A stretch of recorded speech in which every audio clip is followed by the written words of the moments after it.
Yes, it's a great thing.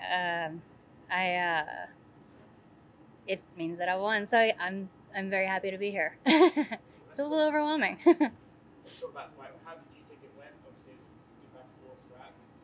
Have some great shots. What's your evaluation? I think that the game plan was executed well. I think that there were some things that I could have done better, as in every fight. I feel like there's always something I can do better. I don't think that I let my hands go enough, in my personal opinion. But as far as sticking to the game plan, we did that. We kept it standing. I stayed off the cage as much as I could, and I ended up on the ground like in a bad spot once and was able to get back to my feet. I stayed relaxed, and that's what the game plan was: just stay relaxed, go in there, and have fun. And that's what I did. Early on, you actually dropped into a knee very early in the fight. You know, kind of had it blocked. Did you have to tell yourself to slow down? Mhm. I did, yes. There was a couple of times I wanted to, I wanted to go in there and just, I felt like she was wobbled, and I wanted to go in there and I was like, knock her out. This might be it, get the finish. But then, I had to ease off that gas pedal and sit back a little bit because I didn't want to get overzealous and then get taken down and end up in a bad spot and losing for getting too excited. Without getting too much into it, I think everyone's aware that it's not been perhaps the best year of your life, right? Does that make this victory even sweeter? It really does.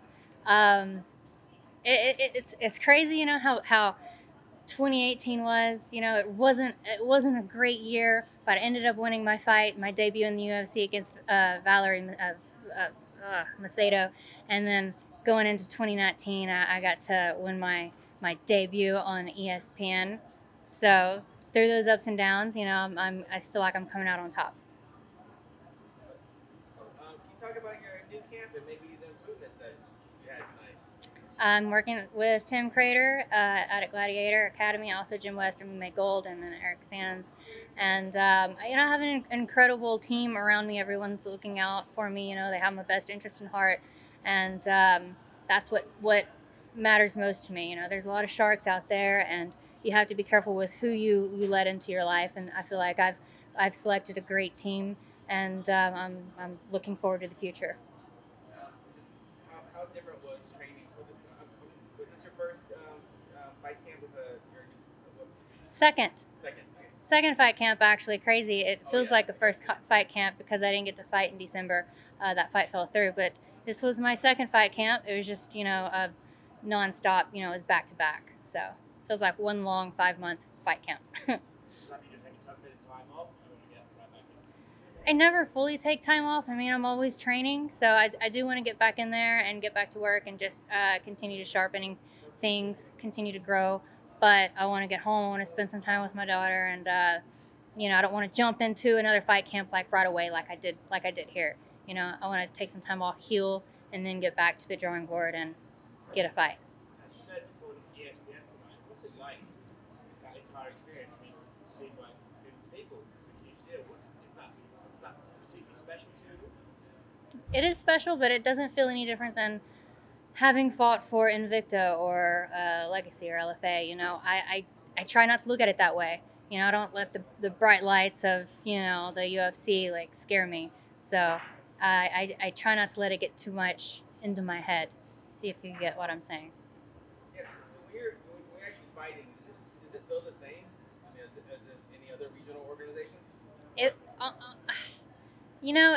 if you don't want to get too intimidated by everything. So I mean, for me, for me, it does feel the same, just as any other fight. I feel like I'm going in there. It's just one step closer to the title.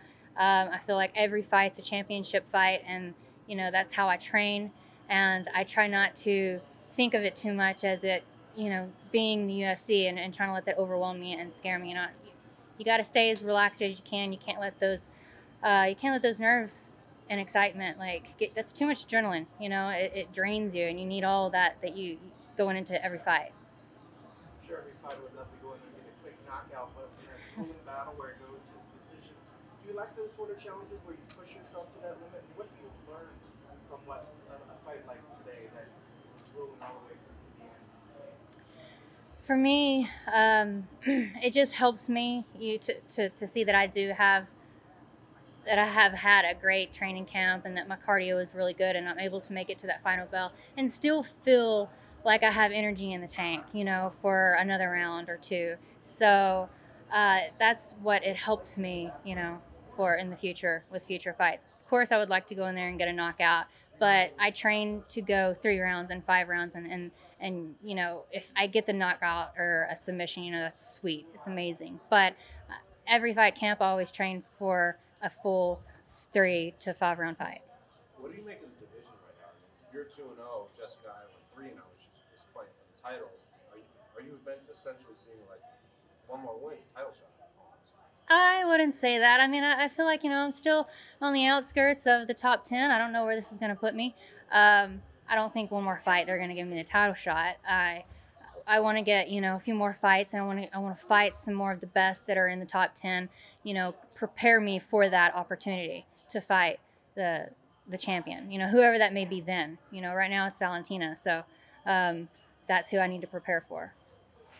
When you see someone like Valentina fight, are you thinking, I want to fight her, or are you thinking, I need to get that good? Like, I think, you know, I want to strive to get that opportunity to fight Valentina. You know, there's always things that can be fixed and can be worked on, you know, and I see a lot of things that Valentina does. I think she's an amazing, incredible fighter, and every fighter, you know, every flyweight wants to fight for the championship, no matter who has the belt. So right now Valentina does, and so I'm preparing, you know, in every fight to train for her, but also train for the other opponents that they put in front of me. What you've been through lately, how gratifying was it for you to get in there and put some of those demons aside? And what message would you pass to other females that have been through similar situations in terms of overcoming them? You know, I've said it before, you can't sit around and like feel bad about the things that go wrong in your life. You know, you have to always stay optimistic and look forward to the future. You know, things will get better and you'll climb, you know, you'll climb your way out of it and get back on top. You know, you can't sit around and feel sorry for yourself. You know, you have to stay focused on something. You have to stick to a routine and just move forward and, you know, and let it go. You can't hold a grudge. You know, don't hold a grudge. Just move forward. Thank you. What's the biggest thing you take away from training with Tim? Obviously, Tim's been around the block. He's fought who's who. You know, you already were talented coming in, but what do you think Tim has taught you to help elevate you that?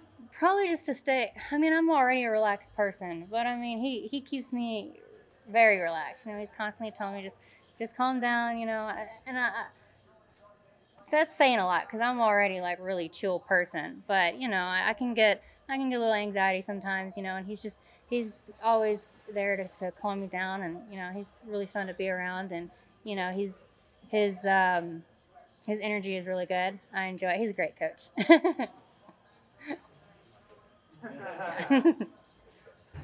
Keeps me laughing. Thanks, guys. Okay, thank you.